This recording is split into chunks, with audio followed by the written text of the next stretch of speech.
Bonjour, j'ai souhaité rester anonyme pour des questions de sécurité. Disons que je m'appelle Simone Bismuth.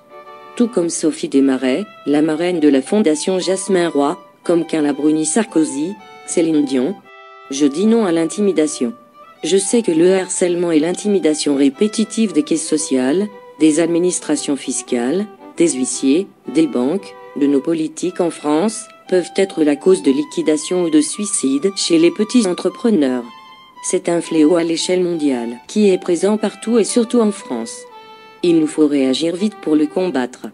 Nous ne pouvons laisser nos TPE et nos PME continuer à évoluer dans un contexte hostile. Notre pays, notre société doivent être un environnement économique sain, positif, enrichissant pour tout le monde. En tant que chef d'entreprise et citoyen payant des impôts, je ne peux pas fermer les yeux devant ce mal qui brise la vie de milliers de petits entrepreneurs et de familles. Tous ont le droit de vivre dans un système juste et équitable où chaque entreprise est considérée comme vecteur d'emploi et de dynamisme économique, et non pas comme une vache à lait.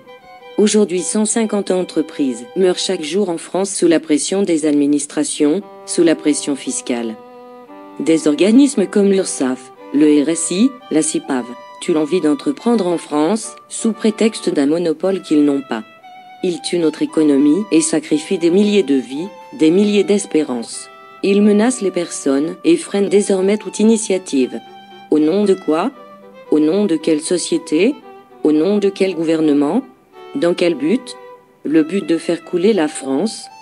Nous avons le devoir d'exiger aux différents gouvernements français des valeurs de bon sens, d'égalité et de justice sociale, fiscale, économique.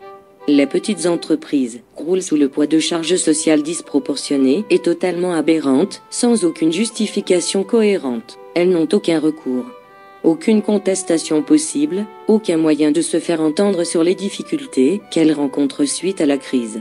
Elles doivent juste payer. Lorsqu'elles ne peuvent plus, la machine administrative s'enclenche et le rouleau compresseur broie les êtres humains, détruit la vie de personnes qui ont pris le risque d'innover, de créer des emplois et d'enrichir l'économie française. Dans la plupart des cas, ces chefs d'entreprise n'ont aucune assurance chômage, ils sont caution personnelle sur leurs biens pour leur entreprise. Ils ne se rémunèrent même pas à la hauteur d'un SMIC annuel, et très peu ont le droit de bénéficier du RSA. En cas de faillite, ils sont bien souvent fichés de manière arbitraire par les banques et les établissements financiers, les assurances, sur plusieurs années. Leur mort sociale est alors déclarée avant la mort physique. Ces petits chefs d'entreprise doivent souvent cotiser plus qu'ils ne gagnent à des organismes publics totalement illégaux vis-à-vis des règles européennes, des organismes auxquels ils sont affiliés d'office à la création de leur entreprise. Où est la reconnaissance de notre République et de nos élites pour ces personnes? Où est la liberté? Demandons-leur de gérer notre pays en bon père de famille, tout comme les banques nous demandent à tous d'être de bons gestionnaires de nos comptes bancaires.